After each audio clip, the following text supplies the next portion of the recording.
Boa tarde, gente. Hoje nós estamos com uma pessoa super especial aqui nesse bate-papo, onde vocês vão aprender bastante, onde nós vamos conversar um pouco sobre a importância do rastreio em familiares com a doença celíaca. E é muito preciosa essa conversa de hoje. Eu gostaria que vocês compartilhassem para o máximo de pessoas possível, tá bom? Eu vou agora aceitar aqui o convite. Quanto tempo? Saudades. Vamos lá.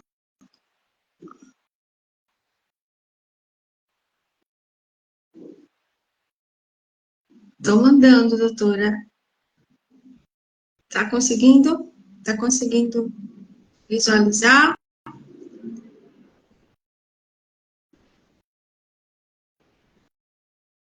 Eu estou mandando solicitação. Olá, Helena, seja bem-vinda. Doutora, eu estou mandando solicitação. Será que... Deixa eu mandar, então. Estou mandando. Veja se consegue. A senhora mandou, pronto, eu estou aceitando também. Meu Deus, por que não está entrando? Não pode participar? Por que não pode participar? A gente acabou de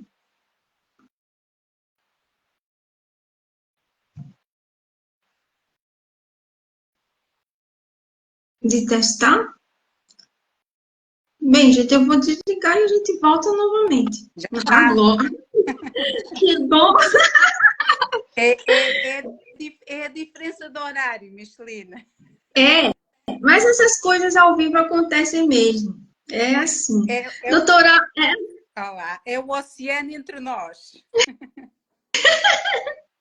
sim, olha, é um prazer imenso estar novamente aqui com você. Não é a segunda vez que nós É conversamos ao verdade, vivo. Nós já conversamos nos bastidores, né, algumas é vezes. verdade. Inclusive, adotei uma pessoa maravilhosa, já me socorreu também quando tive Covid, né? De tão longe, ela me ajudou. Então, é uma pessoa maravilhosa, assim, que eu realmente guardo no coração. Doutora, é Eu muito também. prazer estar aqui com você, tá? Eu espero que as pessoas que estão aqui conosco recebam essas informações, né, e passem adiante, porque são informações super importantes, informações atuais, e que nós, que já temos o diagnóstico, sofremos, porque muitas vezes a nossa família não quer saber É verdade, de ser diagnosticada, né, doutora? Eu vou falar um é pouquinho verdade. sobre quem é essa doutora tão maravilhosa que nós temos hoje à tarde, tá bom? A doutora Ana Pimenta, ela trabalha em Lisboa, Portugal. É médica hematologista desde 2006 no Hospital de São Francisco Xavier e também faz consulta especializada em todas as desordens relacionadas ao glúten na clínica Maria Lamas, em Lisboa também. É celíaca, filha de celíaca, não é? E também mãe de pessoas que precisam dessa mesma dieta. Iniciou há mais de 10 anos a sua dedicação à causa celíaca, ao segmento clínico, desde doentes e a ajuda voluntária da comunidade celíaca. É co-administradora desde 2012 do grupo Viva Sem Glúten de Portugal e tem palestrado sobre o tema em vários eventos científicos, tanto em eventos em geral, como também aos dirigidos à comunidade celíaca. Então, gente, nós estamos com uma pessoa altamente capacitada, altamente bondosa, aqui aproveitando gratuitamente essa aula que nós teremos, essa aula conversa que nós teremos com ela. Então, doutora, para que a gente comece, sem contar, olha, que ela está de férias, tá? Olha só que coisa linda, né? Que privilégio. Nós estamos aqui com uma pessoa dessa, né? Com tanta experiência, com tanta coisa para passar, de férias aqui conversando com a gente. Que coisa maravilhosa. Eu fico muito feliz, né, por ter sido escolhida para esta conversa. E nós vamos começar, doutora. A senhora fique à vontade, tá? Para falar o que a senhora acha que deve, mas nós vamos começar com uma pergunta que é muito, assim, acontece muito no meu consultório. Doutora, será que realmente é necessário o rastreamento da família de um celíaco que foi diagnosticado? Conta aí pra gente, doutora. É fundamental. É assim, em primeiro lugar, não nos podemos esquecer o que é a doença celíaca, certo? Ou seja, lembrar que é uma doença autoimune, ou seja, o nosso organismo, quando entra em contato com o glúten, com a proteína que relembro que está no trigo, no centeio e na cevada, ele reage contra o próprio glúten e provoca uma reação contra o nosso próprio corpo, a autoimunidade, a destruição da parede do intestino delgado, assim de uma maneira muito simplista e generalizada, e um processo inflamatório que se espalha pelo organismo inteiro, podendo levar igualmente outras doenças autoimunes, do fígado, como hepatites autoimunes, da tireoide, como a tireoidite Hashimoto, alterações cutâneas, como a hepatite herpetiforme, atacar o sistema nervoso e os nervos, dando neuropatias, ataxia, portanto, situações muito graves. Como doença autoimune que é e crónica, ou seja, uma vez diagnosticada é para a vida inteira, é muito importante quanto antes sabemos que ela existe. Ora, nós sabemos também que 10 a 20% dos familiares diretos, quando falamos em diretos, falamos do pai, da mãe, do irmão, da irmã e dos nossos filhos, têm também a probabilidade de um dia virem a ser celíacos. Temos atualmente ferramentas clínicas que nos podem ajudar a diagnosticá-los atempadamente. Devemos também, quando pensamos nisso, e a pergunta que me fizeste é o porquê da importância do rastreio, é diagnosticarmos precocemente. Isto porque relembro a todos que uma doença celíaca, quando mais tardiamente diagnosticada, mais complicações podem surgir. Aquela que mais assusta a todos e que eu vou desmistificar já é o cancro, ok? Um linfoma do intestino delgado, do duodeno, que é bastante raro, mas acontece. Geralmente acontece quando a pessoa é celíaca e ingere glúten durante décadas. E acontece mais acima dos 60 anos de idade. Mas ele acontece. Eu já tive pelo menos 2 pacientes que me chegaram à clínica e que do início o diagnóstico deles foi exatamente isso. Quando fizemos o estudo, vieram um deles, lembro perfeitamente no verão, assim, acabadinho de chegar de férias, ele acabadinho de chegar de férias, e que marcou uma dor muito intensa, que ele dizia que era o estômago. Fez endoscopia, surpresa, era um linfoma. Pronto. Esta é a consequência fatal, de difícil tratamento, com baixa resposta a uma cirurgia, a uma quimioterapia. Depois é tudo o que pode acontecer. Ora, vejamos, se o glúten provoca pela produção de anticorpos que desencadeia lesão no intestino delgado, não devemos esquecer que é nesta porção do organismo que absorvemos nutrientes. Nutrientes tão importantes como o ferro, a vitamina B12, o ácido fólico. Há também baixa de vitamina D, de iões importantes para as nossas funções hormonais, como o selênio, como o zinco, como o cobre. E, portanto, se não diagnosticarmos esta doença, pode haver má nutrição. Ora, imaginemos um dos nossos filhos. Há atraso de crescimento nas crianças, em estatura, em perda de peso, por falta destes nutrientes. Essas são umas das consequências. E depois são todas umas outras. Olha, a falta de vitamina D faz com que não haja uma captação correta de cálcio nos ossos. E pode acontecer precocemente osteoporose. Não naquela que a gente pensa nas senhoras após menopausa, é a mesma coisa, mas que acontece até nos homens. Um homem com osteoporose novo, devemos pensar logo na doença celíaca. E depois... Diz. Doutora, só para lembrar, concordando com o que a senhora falou, e porque eu lembrei da experiência que eu tive, eu até falei, eu acho que em algum curso que eu ministrei, uma criança, doutora, de 8 anos de idade, que chegou a mim com osteopenia. Já pensou que coisa? Uma criança de 8 anos, eu fiquei abismada. É um caso mais impactante que eu já tive, assim, com uma criança tão nova, já com osteopenia, né? Quando você falou sobre a questão dos ossos, aí eu me lembrei. Claro. que a gente Claro, vê mesmo, que é bem real, né? No nosso dia a dia, com as desordens relacionadas ao glúten. esta má nutrição pode estar patente ou não, mas muitas vezes é grave, pode levar a caquexia mesmo, a perda ponderal muito, muito marcada. Depois devemos pensar que há tempo para que surjam outras doenças autoimunes. Sim. Quando um celíaco começa a dieta, a cada ano que passa, vai diminuindo a probabilidade de se ter outras doenças autoimunes. Ok? Mas, se não tratada, situações como nós falámos, a mais frequente de todos é tiroidite de Hashimoto, portanto anticorpos produzidos contra a tiroide, que depois podem levar a má função da tiroide, hipotiroidismo e com todas as consequências que aqui advêm. A nível hepático, pode surgir uma hepatite autoimune de difícil tratamento. Sim. Se os anticorpos atacarem o pâncreas, há diabetes do tipo 1. Esse é um grupo de risco, estamos a falar assim de rastreio familiares diretos, mas há outras doenças que implicam pensar na doença celíaca. Uma delas são os diabéticos do tipo 1. São tudo consequências que nós podemos evitar se precocemente diagnosticarmos. Por exemplo, no meu caso, as minhas manifestações iniciais foi uma intolerância à lactose e foi isso que me chamou a atenção depois da minha última gravidez.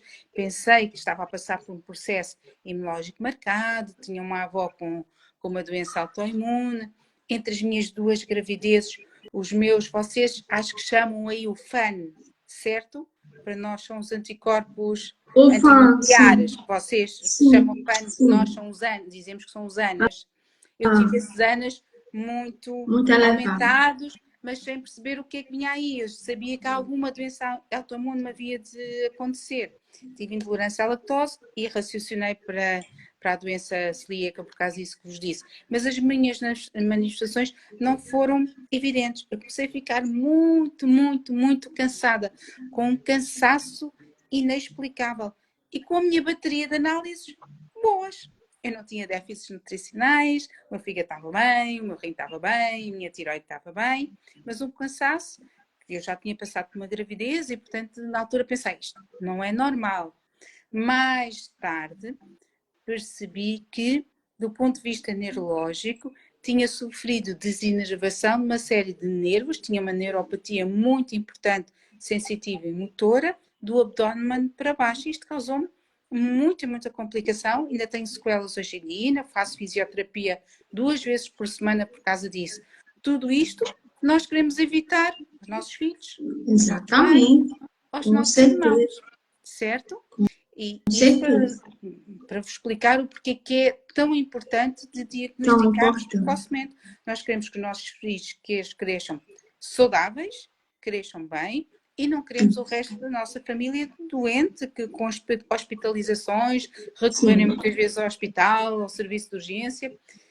Temos que pensar que ainda hoje em dia, em países desenvolvidos como os nossos, ok? Chega a haver atrasos médios entre 6 a 11 anos de diagnóstico na população em geral.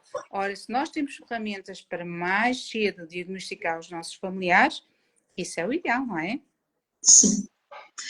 Doutora, eu queria conversar com a senhora. Tem 2 pontos aí que você falando, e eu pensando aqui como é importante, como as pessoas não falam sobre isso, né? E como a gente deve falar mais sobre isso. A questão justamente do rastreio, que pode evitar problemas, inclusive neurológicos, no nosso familiar.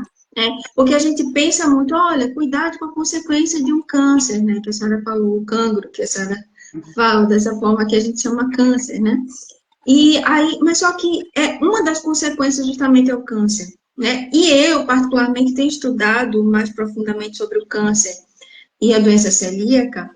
E se a gente for por um caminho, como, por exemplo, a disbiose crônica, a falta de alguns cofatores em relação a nutrientes, a gente pode entender que não é só o linfoma que pode ser aberto brecha em relação à doença celíaca, se a gente olhar por esse caminho.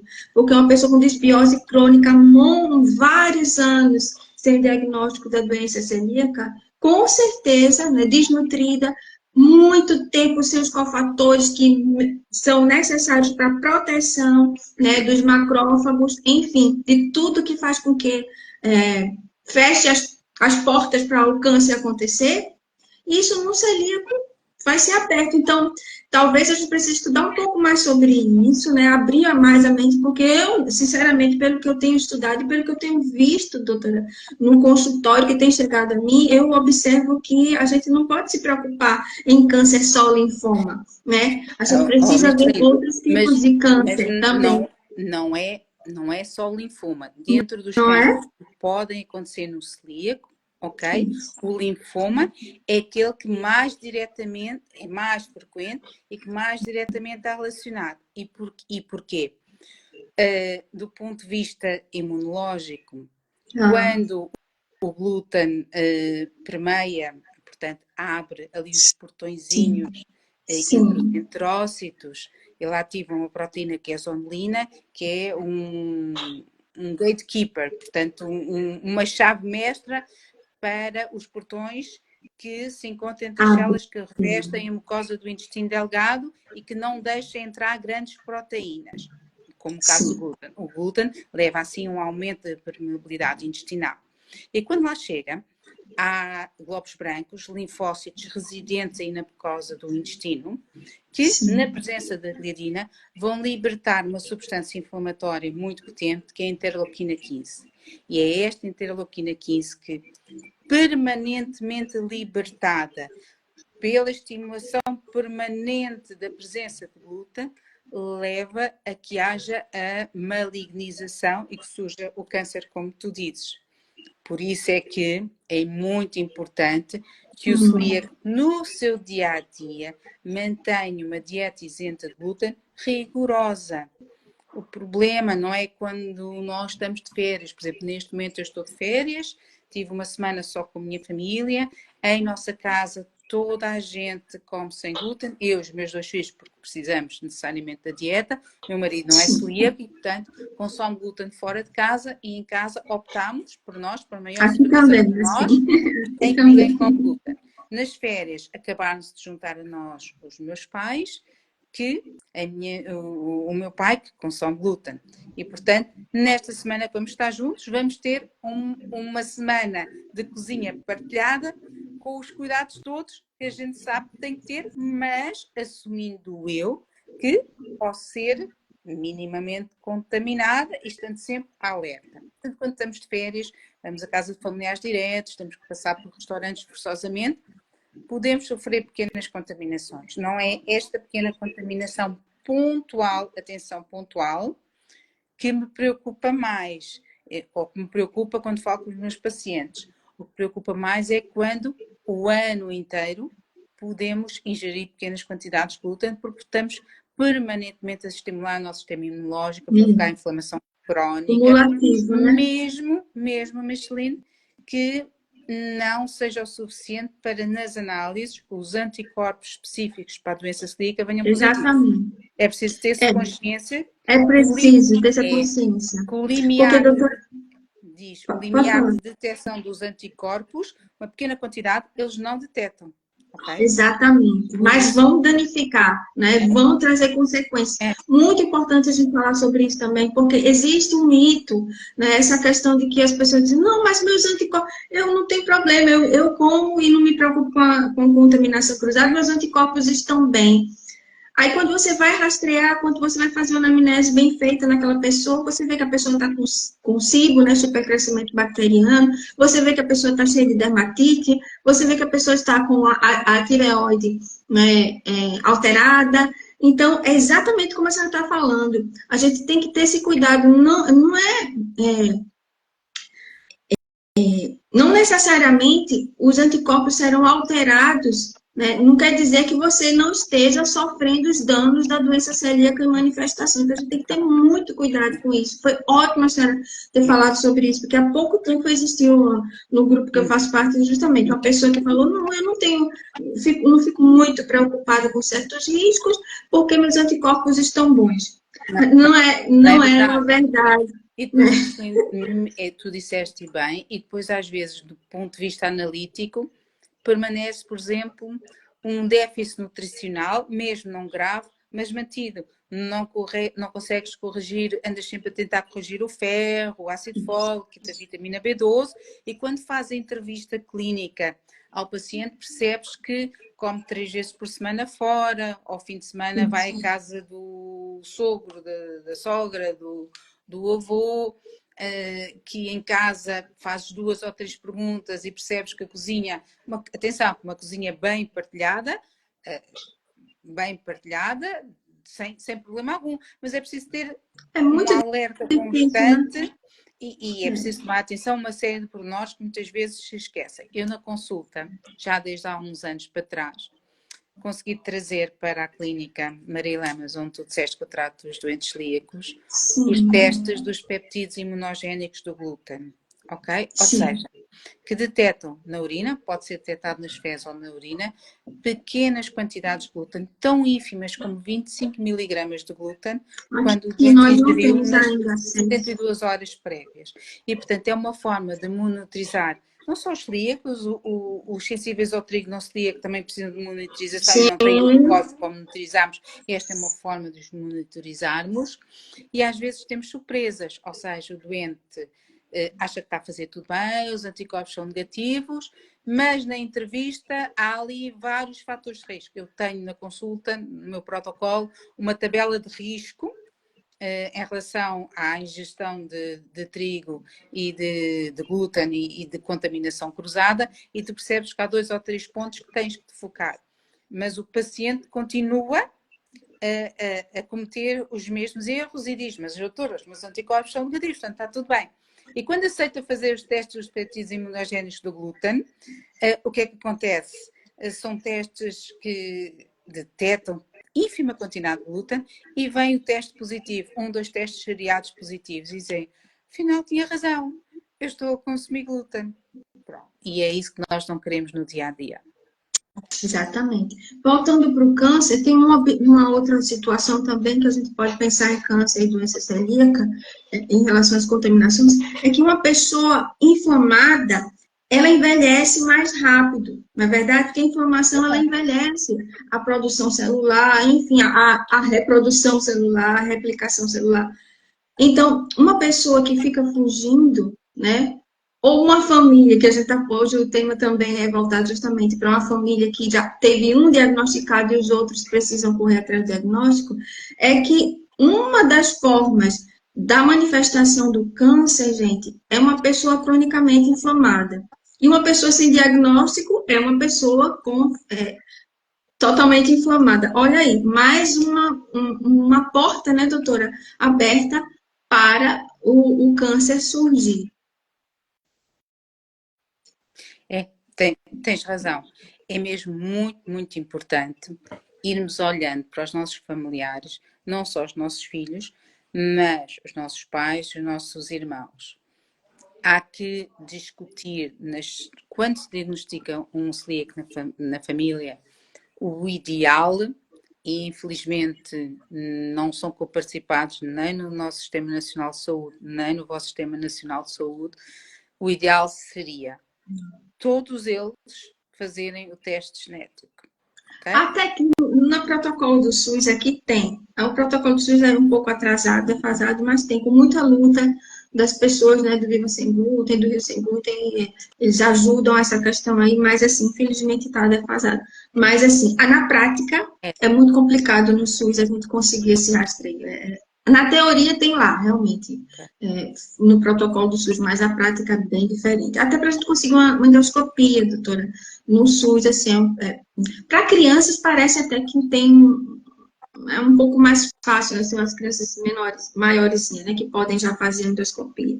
Mas para os adultos, meu Deus, agora mesmo, a gente tava, antes da gente entrar nessa nossa live, eu estava conversando com a menina que os sorológicos pelo SUS deram positivo. Ela até agora não conseguiu, há 4 meses, ela não conseguiu fazer a biópsia do duodeno. O médico, então, pediu para ela retirar o glúten, porque ela estava tendo sintomas de ansiedade, depressão, esses sintomas que a gente sabe que também faz parte da doença celíaca e manifestação. E ela precisou tirar não tem o diagnóstico fechado, porque não pôde, até agora, não conseguiu vaga para fazer endoscopia. Olha que situação. E não foi orientada para contaminação cruzada. E ela chegou no meu direct pedindo, assim, um socorro, uma orientação, porque ela continua manifestando a doença celíaca, porque está em contaminação, e continua piorando dos sintomas, mesmo retirando o glúten, sem retirar a contaminação cruzada, porque não foi orientada para isso, ela continua piorando das situações psiquiátricas. Então, ela continua com ansioso, tá, com síndrome do pânico, com depressão, com essas coisas. Então, a gente vê assim, meu Deus, como é triste essa situação, né? Que além de não ter conseguido o diagnóstico fechado, não foi orientada para contaminação cruzada, ou seja, continua manifestando a doença. Ora, estás-me a fazer lembrar aqui, infelizmente isso também acontece no hospital, e portanto não na consulta dirigida a doentes celíacos, na consulta de hematologia geral. Eu recebi há cerca de um ano e meio, uma senhora dos seus 45 a 50 anos, diabética tipo 1, e que me chega à consulta por plaquetas aumentadas. Mas quando eu olho para aquele hemograma, para além das plaquetas aumentadas, ela não tinha anemia, mas os glóbulos vermelhos eram muito pequeninos, eram microcíticos. Isto, se não se tiver uma doença congénita, que é a talassémia, significa que há falta de ferro. Ok? Uhum. E de facto, pela história, 2 ou 3 coisas que ela me disse, eu disse: você é celíaca, com essa certeza absoluta. Vai já fazer estes testes genéticos que eu precisava pedir do ponto de vista hematológico e vai já amanhã ao laboratório colher os anticorpos para a doença celíaca. Esta senhora tinha antitransglutaminase IgA e antigladinas IgG superiores a 1000, Michelin. Ok? Calhou na minha consulta. O que é que eu no hospital posso fazer? Tenho que encaminhar para a gastroenterologia, porque são eles que fazem endoscopia, sabendo eu que ela ia levar meses e meses e meses a conseguir a endoscopia. Tive que lhe explicar o que era a doença, a importância dela, que se calhar por isso é que ela não tinha a diabetes controlada e que o mais depressa possível devia fazer endoscopia para começar uma dieta sem glúten.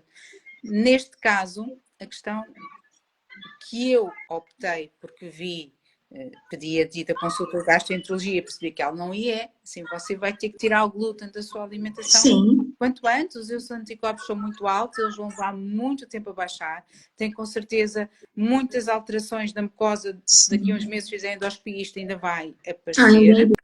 Sim. De facto, ela fez uns 4, 5 meses depois a endoscopia, claro que era celíaca, só podia com aqueles anticorpos, não é? Uhum. Do ponto de vista hematológico, as plaquetas normalizaram, ela controlou a diabetes, mas isto para dizer que levou vários meses a ter uma consulta de nutrição dentro do hospital. Quando lá chegou às consultas, já eu tinha na minha consulta orientado, explicado, orientado para as nossas páginas educacionais, para os grupos de suporte cá em Portugal, do Facebook ao Viva Sem Glúten de Portugal. Sim. E, portanto, quando ela chegou às consultas, ela já sabia, já fazia as coisas certas. Mas é como estás a dizer, é muito, muito importante olharmos para todos estes aspectos. E, posteriormente a isto, fora o hospital, ela estudou os filhos. Um dos filhos dela é celíaco. Era um menino com déficit de atenção. Rotulado como déficit de atenção na a escola. situação fica difícil, né, para vocês, Continuei a vê-la, não a larguei da consulta, apesar de lhe dizer não tenho motivo para a seguir na consulta de hematologia no hospital, porque os seus parâmetros estão normalizados. No centro hospitalar, quem segue a doença celíaca é o gastro, portanto eu ali disse, mas eu continuei a segui-la, eu vou continuar a vê-la, e um ano depois soube que o menino dela, eu disse, tem que estudar, tem que pedir ao médico de família, para pelo menos pedir isto, e o menino dela, um ano depois, diz ela, doutora, de um mês para o outro, o dito déficit de atenção dele, as dificuldades que tinha na aula, parece um menino novo. Sim. A importância de diagnosticarmos precocemente os nossos familiares. Queres falar um bocadinho como é que fazemos esse estudo? É o tema aqui de hoje? Vamos, fique à vontade. Estamos aqui para aprender. Atenção a todos. sempre que possível, deve ser realizado o teste genético, ok? Doença celíaca é desencadeada na patogênese da doença celíaca. Nós sabemos que existem 39 genes envolvidos. Na prática clínica, nós só conseguimos estudar 4 variações deste gene, que são os haplotipos HLA, DQ2 e DQ8. Mas dentro disto há algumas variações. Nós podemos pedir o estudo alargado deste haplotipo ou o estudo não alargado, vamos dizer, chamar-lhe assim, que infelizmente é o que os nossos laboratórios aqui e aí corriqueiramente fazem. Ok? Sim. Depois de realizar o teste genético, quando temos o resultado, se tivermos um haplotipo alargado, nós conseguimos estratificar os doentes por grupos de risco, alto, intermédio e baixo. E, consoante isso, dar indicações muito precisas de quanto tempo é que vão ser seguidos e realizarem a pesquisa de anticorpos no sangue. Portanto, o que é que eu faço na consulta? Lá na clínica, quando tenho um doente seguido por mim, que é celíaco e quer fazer o rastreio de familiares diretos, vamos falar dos filhos, por exemplo. Se o doente quiser, na clínica, eu faço a pesquisa do teste genético em saliva e vai para um laboratório especializado, não é em Portugal e em Espanha, de genética só, que me dá os haplotipos extensos. E, portanto, eu consigo estratificá-los bem e dar indicações muito precisas. O que é que eu faço a combinar com os doentes? Se recebo esses resultados, os doentes fazem uma consulta de rastreio de doença celíaca e, se esse resultado for negativo, eu entro em contato com eles e sossego-os, porque é quase impossível ser celíaco, ok? Se não tivermos estes genes. Eu digo quase, atenção que eu tenho 2 pacientes na consulta, em que apesar da genética negativa, eu tinha uma forte suspeita de doença celíaca, ok? Com anticorpos negativos, e quando fizeram a endoscopia digestiva alta, chegaram ao duodeno, fizeram biópsias da segunda porção de D2 e do bulbo, corretamente, eram celíacas e tinham alterações para doença celíaca. Portanto, é preciso montar um puzzle, temos que conjugar todos estes aspectos. Mas se a genética for positiva, consigo estratificá-los em grupos de risco. Por exemplo, os doentes que têm um HLA DQ2.5, DQ2.5, os 2 genes idênticos, ou um DQ2.5, ou um DQ2.2, são os doentes de elevado risco. O que é que isto implica? Têm que fazer os anticorpos no momento a seguir logo colherem a genética, não é? Se forem positivos, têm que continuar com o estudo da doença celíaca. Se forem crianças à luz das guidelines, das recomendações atuais e internacionais, se tiverem antitransglutaminase 10 vezes superior ao normal, o endomísio positivo também, nós dizemos que são celíacos e não necessitam fazer endoscopia digestiva alta. Se os valores dos anticorpos forem inferiores a estes valores, têm que fazer endoscopia digestiva alta, ok? Pronto. Depois, estes doentes de elevado risco, e em especial se forem meninas, devem anualmente, ok? Anualmente até aos 6 anos de idade, fazerem os seus anticorpos. E até aos 4 anos de idade, se o doseamento da imunoglobulina do tipo IgA for baixo, porque o sistema imunológico ainda não está completamente desenvolvido, há algum déficit de IgA, devem fazer os anticorpos também do tipo IgG e não só os IgAs. Depois fazem aos 6 anos, se continuam negativos fazem aos 10, se continuam negativos fazem aos 14 e daí de 2 em 2 anos. Ok? Nos grupos intermédios, que são todas as variações do DQ8 com DQ2.5, todos esses fazem, obviamente, a sorologia ao início e depois são avaliados aos 6, 10 e 14 anos, ok? E, há bocado enganei-me, desculpem, os de alto risco são avaliados anualmente, não é até aos 6, é até aos 12 anos, ok? Até aos 12 anos. Os de risco intermédio é que são anualmente até aos 6 anos, e depois aos 10, e depois aos 14, e depois de 2 em 2 anos. Aqueles que só têm um DQ2.2, ou mesmo são homozigotes para DQ2.2, DQ2.2, ou seja, têm estes dois genes, são considerados de baixo risco. E, portanto, podem fazer o doseamento mais alargado do ponto de vista serológico. Mas nós não seguimos estes doentes só única e exclusivamente pelos anticorpos. Eles devem manter uma consulta, deve ser analisado os anticorpos, mas ao mesmo tempo haver vigilância clínica. Se o menino está a crescer bem, não está a crescer bem, como é que está o peso, como é que está a altura, se não há sintomas tão subtis como os tais déficits de atenção que nós estamos a falar, ok?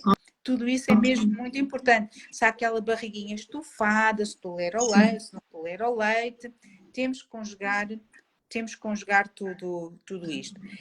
Depois, mesmo cá em Portugal, quando os doentes chegam a mim e não querem fazer o teste da saliva porque o seu seguro não comparticipa mas comparticipa feito no sangue, etc. Enfim, uma série de circunstâncias. E fazem num outro laboratório, é raro eu ter estes haplotipos estendidos. Eu não sei exatamente qual é a variação do gene. E só tenho informação, como tu me disseste, antes de entrarmos no direto, a informação de que é um DQ2 positivo, ou um DQ8 positivo, ou DQ2 e DQ8, enfim.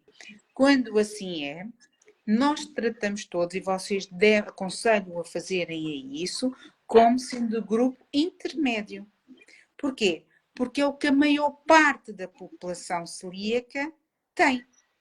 E, portanto, é por aí que nos vamos balizar. Ou seja, é seguirem desde o início, fazem o teste genético, num primeiro momento os anticorpos, e se eles forem negativos, continuarem a segui-los anualmente até aos 6 anos, depois fazem outra vez por volta dos 10, e depois outra vez aos 14, e depois 2 em 2 anos. Porquê? Porque quando se estudou muitos e muitos estudos clínicos com muitos e muitos pacientes, verificou-se que nestes timings, nestes períodos, é quando há um maior pico de incidência de doença celíaca. Ok? Não quer dizer que eles não possam. Por isso é que eu estou a dizer que tem que se vigiar os sintomas entre dos 6 aos 10, ok? Se houver sintomatologia suspeita, tem que se fazer os anticorpos nessa altura, temos que fazer só o rastreio.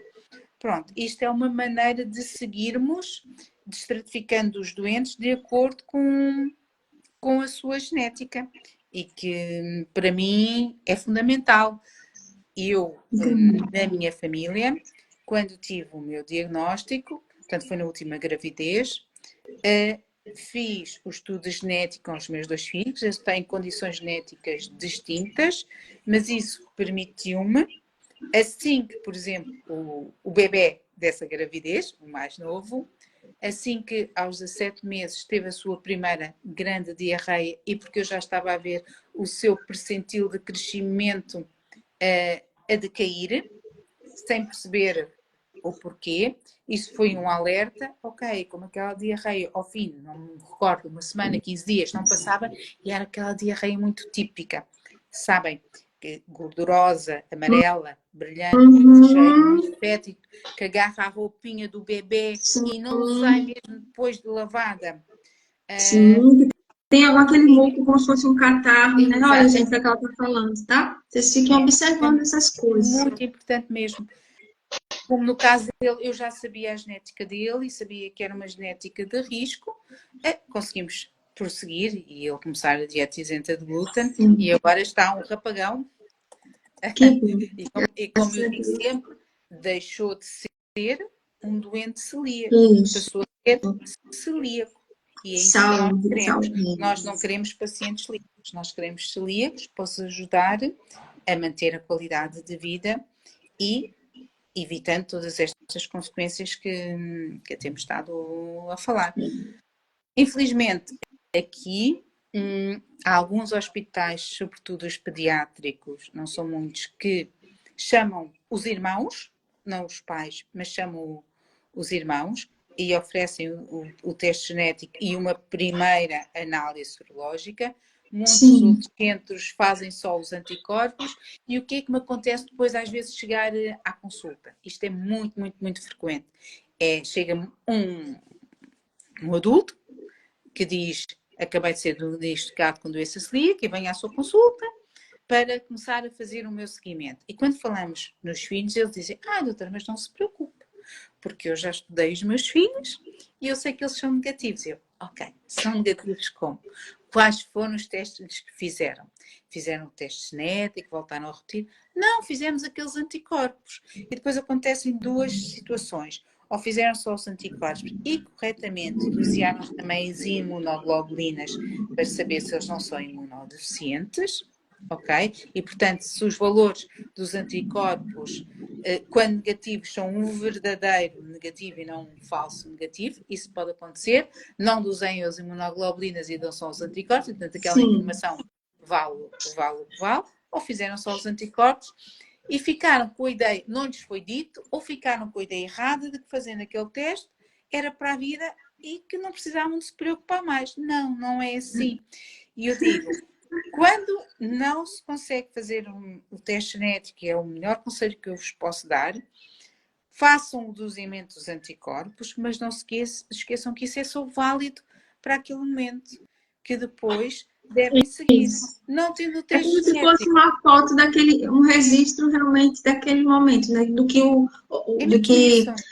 os soldados de defesa estão fazendo naquele momento, né, doutora? E aí tem a questão também de, por exemplo, essa pessoa comer mais glúten, né? Por exemplo, um adolescente, né? A gente faz, vamos dizer assim, esse rastreio de 2 em 2 anos no adolescente, vamos dizer assim, né? Um adolescente filho de uma celíaca. Mas ele está na adolescência, ele se expõe mais ao glúten. Então, justamente, como é que a gente pode simplesmente fazer só uma vez assim e achar que está tudo bem para a vida toda, né? Não tem como. Não tem como. Se não conseguirem fazer o teste genético, por questões económicas, porque o médico não passa, porque o Sistema Nacional de Saúde não passa, se conseguirem pelo menos dosear IgA, saberem que a imunoglobulina do tipo A, saberem que não são imunodeficientes e fazerem nestes timings de risco intermédio o anticorpo antitransglutaminase, já é uma grande, enorme ajuda, porque afasta grande parte dos celíacos e permite-nos aqui dar uma ideia, não é? Se conseguirem isso, é o ideal. E não pensem só nos filhos, pensem também nos vossos irmãos, pensem também nos vossos pais, não é?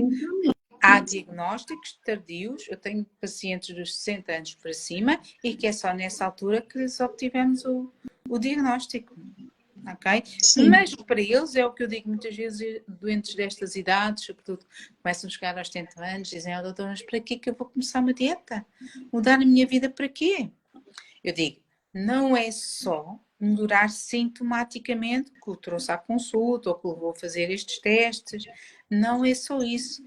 É porque hoje em dia a esperança média de vida aumentou muito. Um doente com 70 anos, eu digo, você pode ter aqui perfeitamente mais 20 e poucos anos de vida. Quer passar estes 20 anos como doente? São 2 décadas que queremos com boa qualidade de vida, não é? Exato, isso. São tudo aspectos que temos que ter em conta. Com certeza. E em relação à velhice, a doença celíaca, aí a gente entra no outro ponto. Que é justamente a questão neurológica, né? Porque um celíaco não diagnosticado, aí a demência vem mais rápido, né? Ou vem mais rápido ou vem. E talvez a gente não precisasse nem que essa demência viesse, né? Algum tipo de demência se manifestasse se essa pessoa fosse diagnosticada logo, né? E fosse tratada também. Porque a gente tem que entender a questão biológica básica do nosso organismo. Nós somos o quê? Nós somos feitos do quê? Né? O que acontece de cima para baixo, de baixo para cima no nosso organismo? Reações químicas. E para que essas reações aconteçam, precisa de nutrientes. E se não tem nutrientes para que aconteça, então tudo pode complicar. Inclusive, no caso que a senhora citou dos idosos, eu me lembrei dessa situação também. Quanto mais informação, quanto mais esse idoso não for rastreado, né? Tem um filho celíaco, mas não foi rastreado para doença celíaca, provavelmente abrirá portas para também doenças degenerativas neurológicas, ataxia também, que seria uma outra, né, forma de manifestação, inclusive em idosos não diagnosticados. Não é assim? É verdade. É assim, as manifestações neurológicas da doença celíaca são muitas. A mais grave de todas é a ataxia, com características muito específicas. Mas temos também a epilepsia, uma forma especial de epilepsia, temos a enxaqueca, temos as neuropatias e temos síndromes demenciais. As pessoas não, além das manifestações mais frustras e comuns, que é o brain fog, a sensação de nevoeiro na cabeça, com Doído, alterações de horrível. memória, e que muitos de nós eu sinto quando somos contaminados, Contaminados, eu bem, também. É um dos meus sintomas. Agora, em, imagina que, em, idoso, que, hein? em que acontece, e há demência mesmo relacionada com o glúten. E não é o porquê? Porque o glúten, a nível intestinal, nós vamos detectar anticorpos antitransglutaminase do tipo 2. Em nível neurológico, existe outra enzima, muito parecida estruturalmente com esta do intestino, que é a transglutaminase também do tipo 6. E, portanto, esta enzima, estes autoanticorpos contra esta enzima, vão lesionar diretamente os nervos, os nossos neurónios, ok? Do ponto de vista de nervos e neuronal mesmo. E mesmo as taques, as ressonâncias, mostram alterações específicas da substância branca relacionada com o glúten. É mesmo Sim. uma entidade à parte.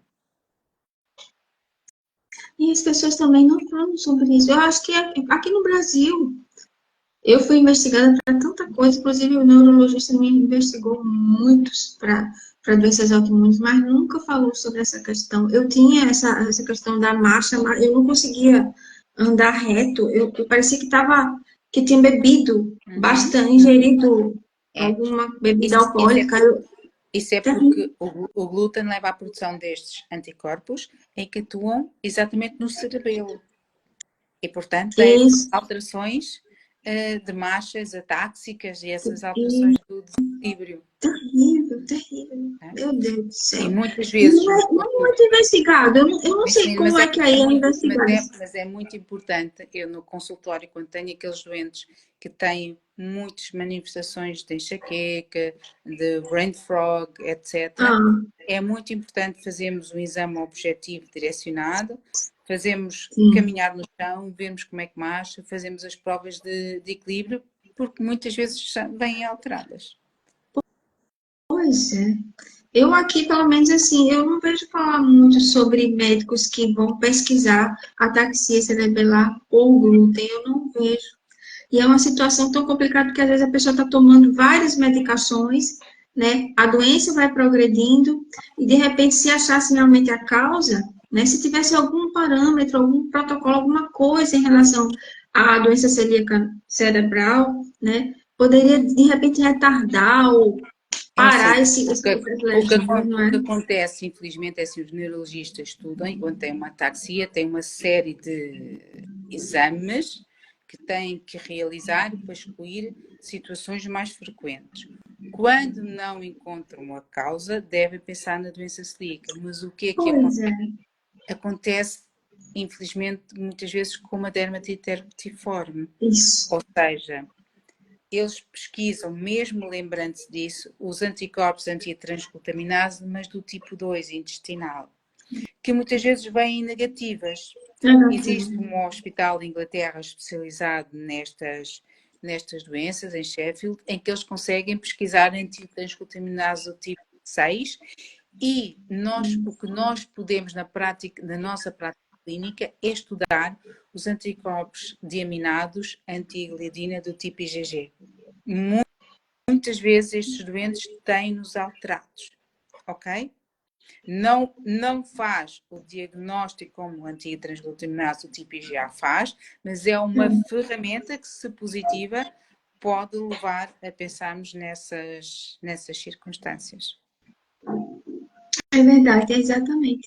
Há essa situação mesmo da doença celíaca na pele, que é difícil dos médicos pensarem na doença celíaca, e a pessoa fica gastando com várias medicações e não fica bom, e não faz a biópsia, inclusive, da forma correta, e a pessoa fica naquela situação. E também tem essa questão cerebral, que eu acho que é ainda menos falada do que até a própria. Se já é difícil o diagnóstico da Doença intestinal. dermatite cerviforme, Tá? imagina. Michelina, Imagina essa é outra circunstância, porque, mais uma vez, na dermatite herpetiforme, pode acontecer sem a produção de anticorpos do tipo intestinal. E os sim, anticorpos, sim. no caso da doença cutânea, são, mais uma vez, anticorpos antitransglutaminase, mas agora do tipo 3, que nós não apanhamos, só os apanhamos numa biópsia cutânea bem feita. Ou seja, o doente tem que ter a vesícula e não é para biopsar a vesícula. Tem que se biopsar perivesícula, ok? E depois aí detecta-se por imunofluorescência depósitos de imunoglobulina associada à antitransglutaminase. E, mais uma vez, é difícil fazer. Aqui, pelo menos, poucos centros fazem. É preciso avisar-se, ter os laboratórios avisados. E é difícil o Meu diagnóstico Deus. mesmo. E aí, e aí a situação complica mais uma vez para os celíacos, né? Mas então, estamos aqui para isso, né? Para informar, para tentar fazer com que haja mais clareza. Em especial, nesse caso de hoje, nós estamos falando para que as pessoas que já foram diagnosticadas com a doença celíaca corram atrás de falar com seus parentes, né? Para que realmente façam o rastreio para a doença celíaca. E também nós estamos falando um pouco sobre as consequências dos que demoram a ser diagnosticados e das dificuldades em diagnosticar esses dois tipos que acabamos de falar, de manifestações que são mais, vamos dizer assim, mais difíceis de diagnóstico do que a própria doença celíaca, que também já demora a ser diagnosticada. Meu Deus, eu tenho que rir para não chorar.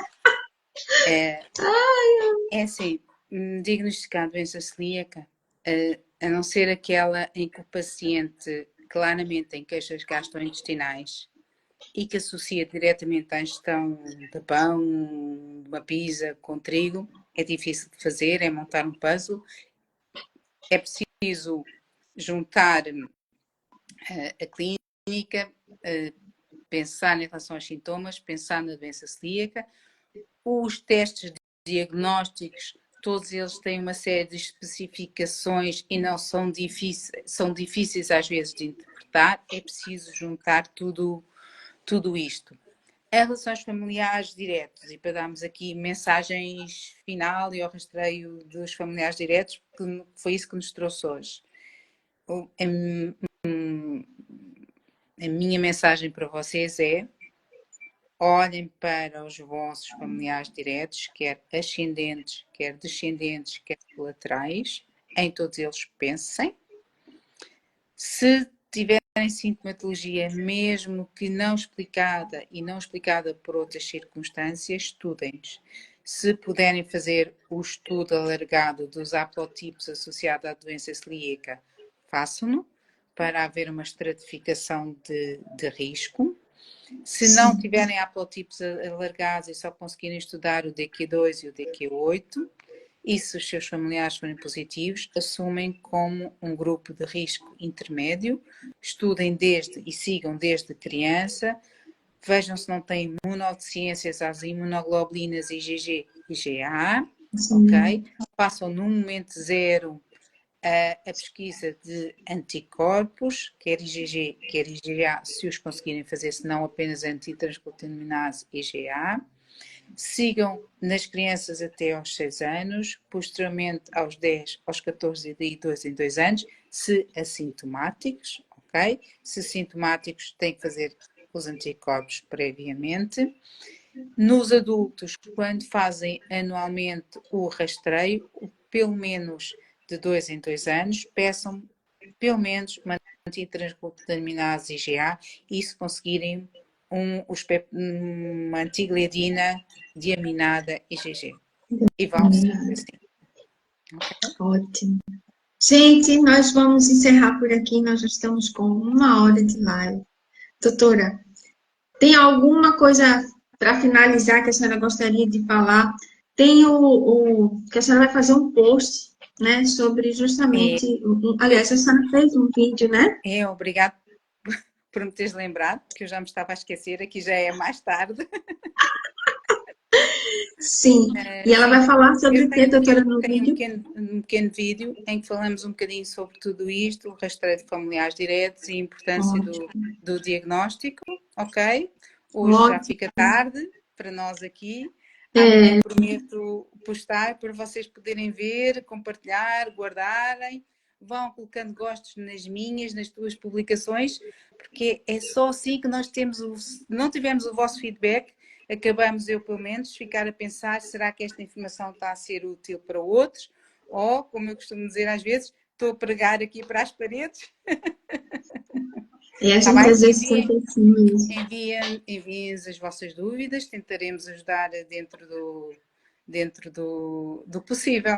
E olha, obrigado por este bocadinho, por este convite, esta oportunidade de falar deste tema que é importante para todos, foi muito útil para a minha família e que sejam até breve. Até breve, com certeza, com certeza. Nós estamos conversando para que seja até breve. Estaremos juntas, se Deus quiser, mais aí esse ano, em algumas outras coisas. Gente, foi um prazer estar com vocês aqui. Eu quero agradecer novamente a doutora, né, pela disponibilidade, por estar aqui conosco nas suas férias. Lá já é tarde da noite, né? Aqui a gente está iniciando a noite e lá já é tarde. E ela está aqui nos dando tantas informações importantes, né? Rastreiem suas famílias, tá? Vejam como é importante, como é sério e tudo que ela falou, tá? A gente vai tentar deixar a live gravada, eu vou terminar aqui, e vocês repassem para todos os seus familiares, tá bom? Beijo e até a próxima. Obrigada, Beijo, doutora. Muito obrigada, viu? Obrigada. Deus abençoe. Tchau. Bom descanso. Obrigada. Tchau, gente.